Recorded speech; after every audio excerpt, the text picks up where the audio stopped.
Hello, welcome. I am Kelly, and today we are talking all about how to be heard, even when it feels like no one's listening. So, hi again, I am Kelly Hearn, and you are on the channel for Transitional Leadership, where we help individuals and businesses implement leadership and career skill development to help create an even bigger impact. And today we are talking about being heard. And the feeling of no one listening is honestly kind of an epidemic. It seems like there can't be a person I talk to lately who doesn't have some sense that they just aren't being listened to. And it's so heartbreaking to hear because there is so much good that people want to bring to the world, to their organization, to their family, but they don't feel like they're being heard. And so that is the specific story that I tell in the blog this week is all about Amanda, who called me specifically to talk about the fact that no one was listening to her. No one had been listening to her for 12 years. She had been in her role for 12 years and just felt like she was being stifled. She had gotten to the point that she had been wanting to make one very specific and impactful change in the business for the entire time she'd been there, more than a decade, but no one was listening to her. No one was actually implementing the change. I go all into the details in the blog, so definitely click the link below if you want to hear more about Amanda's specific story. But what I want to talk about here is how you can be heard in a situation that might be similar to Amanda's, or maybe it's not the upline. Maybe it's not your boss or your boss's boss that you need to hear you. Maybe it's the team that's reporting to you. Maybe it's the peers that you work with. There are so many new and experienced leaders. Honestly, it could be people at any level that don't feel like they're being heard by someone. And so I want to equip you with a few ideas on how you can be heard in a variety of situations. And so we'll start off with something that's pretty similar to Amanda. So if you are coming to hear from the blog, again, welcome. You know all about what was going on with Amanda and how she was to the point that even though she'd given the company 12 years of dedication and work, she was willing to just walk away because she wasn't getting what she wanted. And a little bit of a spoiler alert if you didn't come here from the blog, part of it is because she never asked. She never actually asked for what she wanted. She thought she did. She felt like she did. She had been talking about it for 12 years, but she never actually asked anyone if they could go down this road. She never asked for the space to research it, to look at it creatively. And so I want to give you some ideas that might be pertinent to you in your situation and working with your boss and getting what you need from them. All right. So I came up with a few different examples that might fit depending on what the situation is and what style it calls for, what style feels more natural for you. If you want to learn more about styles, you need the next video back. We talk all about your styles and the situations that you might use different leadership styles in. So go back there if you're not sure which style to use. But let's talk about some examples to help you ask for what you want. Okay, so first, if you are coming at it from a coaching style and talking to your boss, you might say something like, I've been analyzing our team's performance and growth areas, and I believe that we can achieve a greater result with additional blank resources, support. I'd love to discuss how we can secure these to empower the team to reach our strategic goals. Do you see what we did there? Do you see how we started with why? We started with what the team or why the team would actually need this, why we would want to hit those goals, right? We need to empower them to be able to do that. So we want to see growth in their performance. And of course, your boss wants to see growth in your team's performance. And so we start out with them. What would speak to your boss about that? We ask for the specific thing. We would get greater results if we had additional whatever it is for you, whatever you're actually asking for. And then you kind of end it with a little bit of humility, like we do in the communication framework. That I would love to discuss how we can do this, how we can secure these, right? If you're coming at it from a little bit more of like a bureaucratic style, a lot of people in bigger companies don't feel comfortable just going outside of the box and asking for something right off the bat. So you could say something like this. According to our project plan and company policies, we're currently under-resourced in blank. Again, whatever the specific area is that you're working on. To meet our deadlines and quality standards, we need to request whatever that specific resource is or support is, as outlined in our procedural guidelines.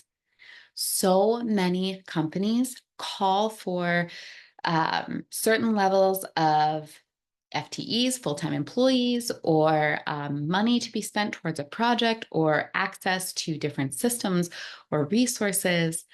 But then when it comes right down to it, they don't provide it. Now, if you can very specifically ask for it and back yourself up with the evidence from either the employee handbook or a workload model or whatever the case may be to back you up, you can feel more empowered to ask for what you need and open up the door to that conversation. So if you are in a situation that calls for more of a bureaucratic style, or if that's where you more naturally tend to land, that might be a great option for you so that you can feel empowered by all of the typical process and procedures that would support you in moving in that direction. All right, let's move on now and talk a little bit about if you were working with your team. If you need to ask your team to actually hit the goals or hit the expectations that you have set for them, oftentimes, especially newer leaders, we can feel like we need to be servant leaders to our teams and that we need to kind of get right in there with them to help support them. The caution I would give you with that is that that can make it more difficult for you to ask them to kind of step up to the plate, right? And so if you are more naturally a servant leader, if you're in a situation that would call for servant leadership, but you need to ask people to hit the mark or you need to express your expectations around what they're doing, you could say something like this. Our goal is to achieve these targets together. You need to outline what those targets are, or ideally have them visual. All right.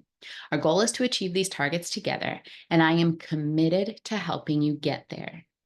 I need everyone to give their best efforts, and I'm ready to assist you in any way that helps you succeed.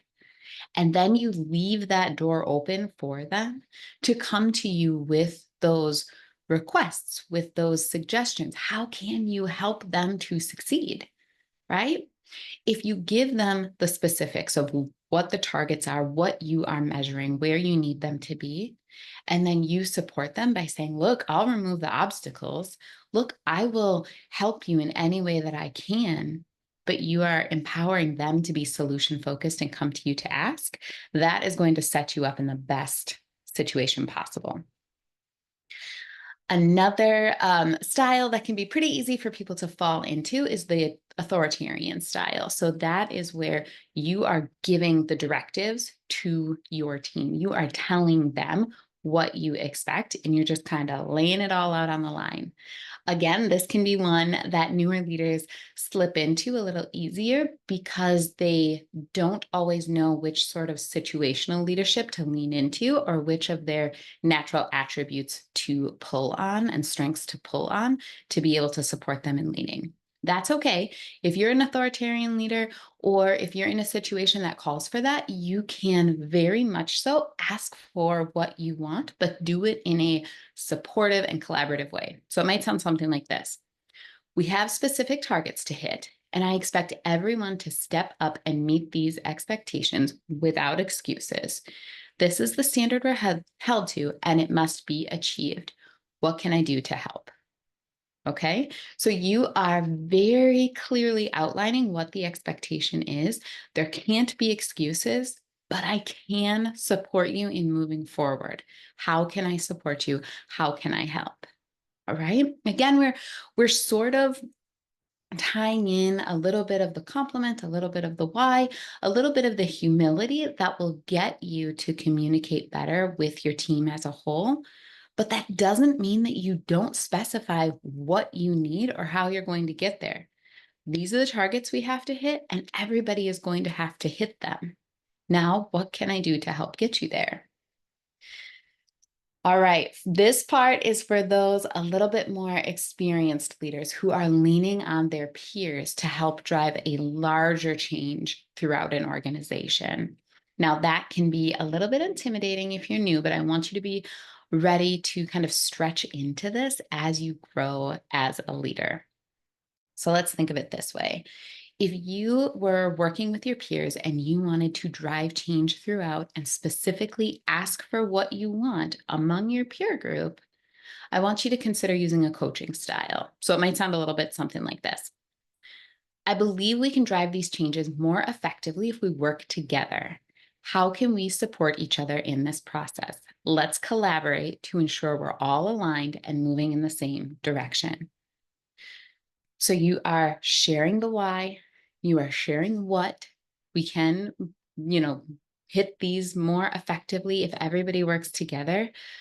How can we collaborate to make sure that we're aligned? You are opening the door for them to help drive the change forward and take some ownership in it, which is definitely what you want.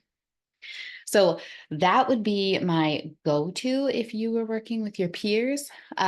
But let's kind of explore a little bit of a different one as well. So again, let's go back to a bureaucratic style, because if you are just coming into that more experienced area and you're starting to want to have conversations with your peer group, you might not be as confident in asking them what to do. You might want some more evidence and objectivity on your side, right? So let's try this one. Given the organizational mandates, it's essential that we work together to implement these changes. Let's ensure we're all adhering to the policies and procedures that have been set out. So, really, all you're doing there is reinforcing what has been kind of set down to you. So, if the senior leadership in the department, the vice president, the CEO, whoever it is, however that structure is set up in your organization, whoever the top is for you guys, has already given the mandates. They've already said what they expect, right? So, all you're saying is, given the expectations that we have, it's going to be essential that we work together to do it. Let's ensure that we're all adhering to the policies and procedures. And then that's going to, feed out to the teams that we're all working with, right? So you are acting as a leader because you're reinforcing the message and you are standing out among the group, but you're also just utilizing what's already been given to you. You don't have to come up with all of these new ideas. You're just pressing forward with the changes that have been mandated to you. I hope that that's helpful. I hope when you are asking for a change, you feel equipped to actually ask what you need, ask for what you need. And you aren't feeling like they should already know this, right? We've been talking about it a while. Or isn't it just common sense that this is what you would do? It's not. You have to ask for what you want. There are two other steps that are in the blog that are so important. So I definitely want you to click over to there and check those out. And if you are a leader and all of this is sounding a little bit overwhelming, you're not sure how you're going to be able to make these changes in your organization or make these changes in your style to drive change among your boss, your team, or your peers, then I want you to check out the Uncertain to Unstoppable guide. That's a totally free guide. You couldn't pay me for it if you wanted to. That will help you become an unstoppable leader and increase your confidence to be able to ask for these things that you want and prepare for the obstacles that are going to be thrown in your way. All right. If you gained something from this video, I want you to leave a comment and let me know what was particularly helpful for you. And then like and share it so that everybody has the opportunity to learn from these leadership principles and build the skills so that they can make even a bigger impact. All right. Thanks.